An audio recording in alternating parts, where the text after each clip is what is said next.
નટુભાઈ સાહેબ અમારા રેક્ટર હતા, એનસીસીના ઇન્સ્ટ્રક્ટર હતા ને અહીંયા રેક્ટર હતા.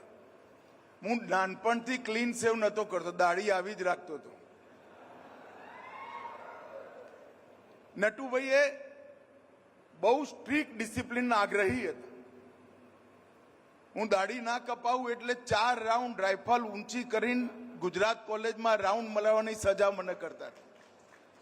પછી ધીરે ધીરે ખબર પડી કે નટુભાઈમાં કોઈ દયા બયા છે નહીં, એટલે મેં પણ ચાલુ કર્યું કે વહેલા આવી જવાનું, 4 રાઉન્ડ મારી લેવાના અને પછી આપણી પરેડ કરવાની, એટલે પરેડનો ટાઈમ બગડે નહીં. નટુભાઈ 2 કામ કર્યા મારા જીવનમાં.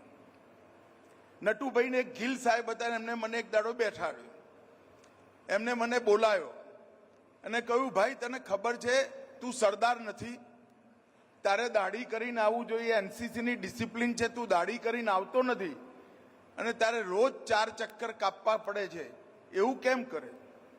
મેં કહું, હું દાઢી કરું એટલે રોજ મારી 20 મિનિટ કામની બગડે એટલે હું દાઢી નથી કરતો. તો એમને કહ્યું તારે સજા કાપવી પડે. મેં કહ્યું હું કાપું જ છું. પછી એમને કહ્યું, ગિલ સાહેબ મારી જોડે રાઉન્ડ મારતા હતા, નટુભાઈએ કહ્યું કે તું દાઢી નથી કરતો, જાતે સજાને નિમંત્રણ આપ્યું છે અને મોઢું લટકાઈને રાઉન્ડ મારે છે. રાઉન્ડ તો મારવાના જ છે, ભલા માણસ તો હસતા હસતા માર, ઓબે વિથ સ્માઇલ.